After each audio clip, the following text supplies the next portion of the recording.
Welcome to Connecting with God. I'm Kyle Campbell, the preacher at the Loop 287 Church of Christ. And we want to provide these videos for you so that you can take your living to the absolute best that it can be. And there's a lot of times when people have asked and discussed, well, what is it that would help me to become even better than I am? I love God, I want to serve God, so what is it that's going to set me down that path? So what I'm trying to advocate in this video and the two subsequent ones, all three of them will go together into a series, is that you need to focus on being a disciple.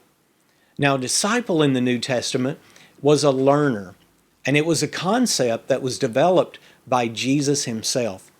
So all we're going to do is use his words in these three videos in Luke chapter 14 and verses 26 through 33 to examine 6 different ideas about what it means to be a disciple. We're going to look at 2 of them today. Now, the first concept Jesus brought up in Luke chapter 14 and the 26th verse. He said, "If anyone comes to me and does not hate his father and mother, wife and children, brothers and sisters, yes, and his own life also, he cannot be my disciple." So what Jesus is saying, first of all, is that in order for you to be his disciples, you've got to put him above your family. And all that simply means, it doesn't mean that you've got to hate your family. It doesn't mean that you can't ever do anything with them. It doesn't mean that you're going to completely shun them. It just means that what the Lord tells me to do is going to become the most important thing in my life to then do. He said further in Matthew chapter 10 and specifically verse 37, "He who loves father or mother more than me is not worthy of me, and he who loves son or daughter more than me is not worthy of me."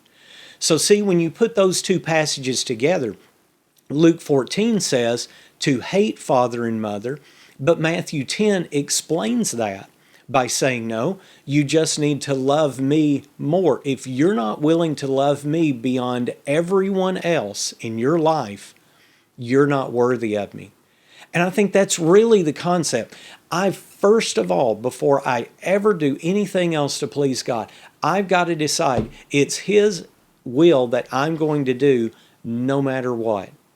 In fact, when I think about Genesis chapter 12, one of the greatest people in all of Old Testament history, Genesis chapter 12 and verse 1 says, "Now the Lord had said to Abram, get out of your country, from your family, and from your father's house, to a land that I will show you." Abram was willing to do that, and he showed that he was willing to put the will of God above his family. That can make you a great disciple.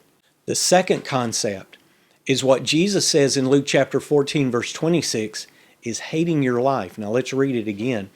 "If anyone comes to me and does not hate his father and mother, wife and children, brothers and sisters, yes, and his own life also, he cannot be my disciple."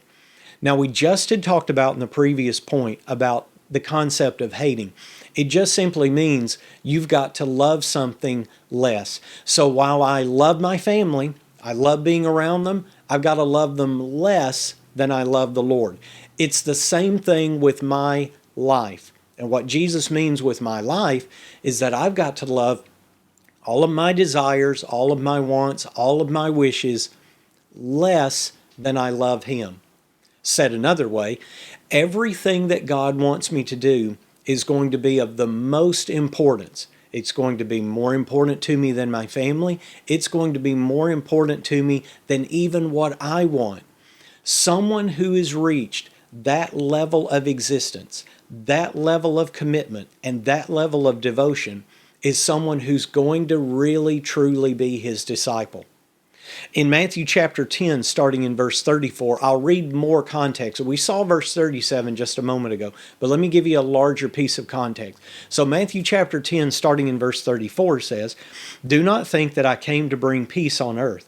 I did not come to bring peace, but a sword. For I've come to set a man against his father, a daughter against her mother, and a daughter-in-law against her mother-in-law. And a man's enemies will be those of his own household. He who loves father or mother more than me is not worthy of me, and he who loves son or daughter more than me is not worthy of me. And he who does not take his cross and follow after me is not worthy of me. He who finds his life will lose it, and he who loses his life for my sake will find it. That last phrase is a great way to put it. He who loses his life for my sake will find it. If you're willing to make your wants and wishes subservient to Jesus's, you're going to find true discipleship. It's just like Paul said in Galatians chapter 2, verse 20, I've been crucified with Christ. It's no longer I who live, but Christ lives in me.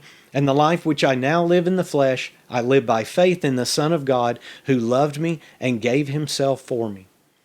That's what Jesus wants.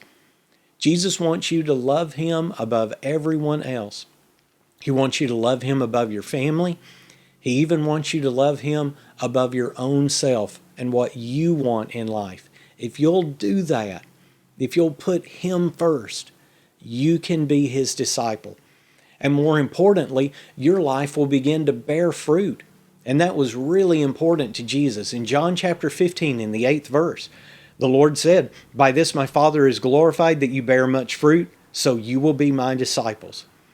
If you want to be a disciple of Jesus Christ, let's learn how to bear fruit. We've started with these two concepts, and as we go over the next couple of videos, we're going to learn 4 more concepts, 6 in total, to really truly help you to be just what God wants you to. And they're coming from the words of the Lord himself. So watch for those videos.